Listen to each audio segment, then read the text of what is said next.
सबसे पहले मैम नमस्कार, बहुत बहुत स्वागत है आपका। मैम अपने एक वीडियो में आप हमें पीसीओएस समझा चुकी हैं बहुत विस्तार में कि पीसीओएस क्या है।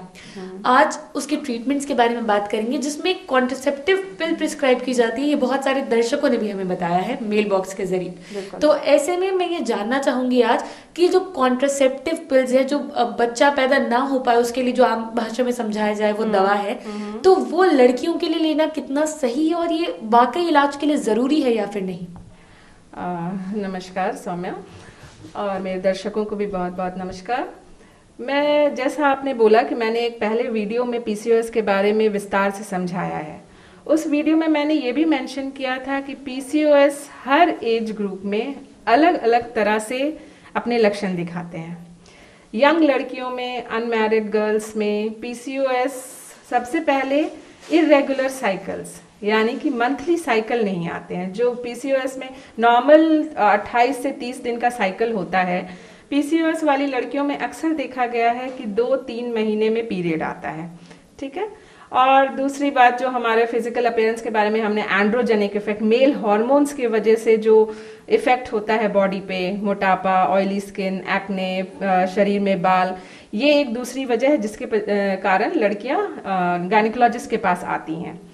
तो मैं ये बताना चाहूंगी कि अगर इस तरह के पेशेंट्स आपके पास आते हैं जो कि यंग लड़कियां हैं जिनमें कि पीरियड्स का प्रॉब्लम है और इस तरह के मेल हार्मोन्स के कारण जो सिम्टम्स दिख रहे हैं, उनके लिए जो आपने ओसीपी कहा, ओरल कॉन्ट्रासेप्टिव पिल्स, हाँ ये दी जाती है। ये दवा, ये one of the first line treatments है, क्योंकि बेसिकली पीसीओएस में क्या होता है कि हार्मोनल इम्बैलेंस होता है। हम इसी तरह से समझाते हैं पेशेंट को कि आपके अंदर मेल हार्मोन्स जो हैं, एंड्रोजेंस हैं, उनकी मात्रा सुपरसीड कर गई है as compare to female hormones, estrogens. ठीक है। क्योंकि मेल हार्मोन्स की मात्रा बढ़ गई है, इसलिए आपके अंडे बनने की जो प्रक्रिया है, जो 28 दिन का साइकिल है, वो हैम्पर हो चुका है। आपका अंडा उस तरह से नहीं बन रहा है। पॉलीसिस्टिक ओवरी इसलिए बोलते हैं कि मल्टीपल सिस्ट बन गए, एक एग रिलीज नहीं हो रहा है। तो इसके लिए हमारा ये ट्रीटमेंट ओरल कॉन्ट्रासेप्टिव पिल्स है, और ये देते हैं हम लोग एक लगातार 3 से 6 महीने के ड्यूरेशन के लिए देते हैं, जो कि हार्मोनल इम्बैलेंस जो बॉडी में हुआ है उसको एक साइक्लिकल रिदम में लाता है, और फिर वो रिदम कंटिन्यू होता रहता है इवन वंस दवा हम लोग स्टॉप कर देते हैं तब जी।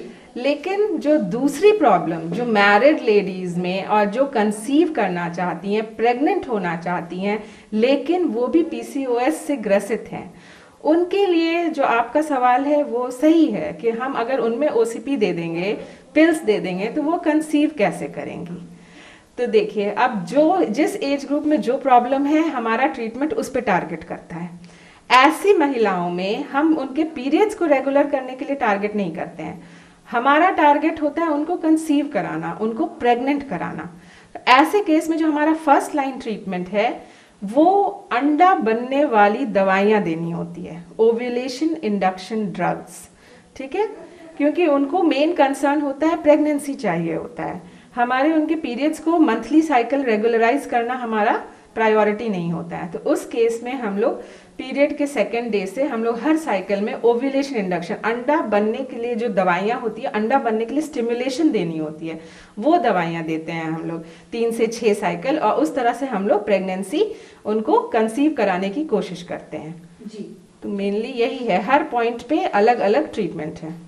एक बहुत बड़ा सवाल मैं करना चाहूंगी कि जैसा कि आप जानते ही हैं कि हमारे समाज में कॉन्ट्रासेप्टिव पिल्स को लेकर कितनी सारी तरह की बातें हैं, कितने सारे भ्रम होने लेकर। ऐसे में जो लड़कियां होते हैं उनके माता पिता को अक्सर यही लगता है कि अगर कॉन्ट्रासेप्टिव पिल्स रेगुलर बेसिस पे ले तो फ्यूचर में, भविष्य में जाकर मां नहीं बन पाएंगी। तो क्या इस बात में कोई सच्चाई है?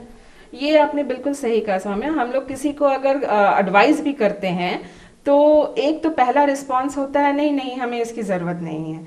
बहुत काउंसल करने के बाद भी उनको एक डाउट रहता है कि नहीं मैडम, अगर हम दवा छोड़ेंगे तो क्या हम प्रेग्नेंट हो पाएंगे, प्रेगनेंसी में फिर हमें दिक्कत नहीं होगी। लेकिन ये टोटल मिथ है। ऐसी कोई बात नहीं है कि आप अगर प्रेग्नेंट पिल्स ले रहे हैं तो आप कभी प्रेग्नेंट नहीं हो पाइएगा। आप जितने ड्यूरेशन के लिए पिल्स ले रहे हैं आप उतने दिन के लिए प्रोटेक्टेड हैं। एक बार आप पिल्स रोकते हैं तो महीने 2 महीने के अंदर आपका वापस ओव्यूलेटरी साइकिल फंक्शनल हो जाता है, आपके अंदर एग बनेगी और वापस से आप प्रेग्नेंट हो सकते हैं। जी।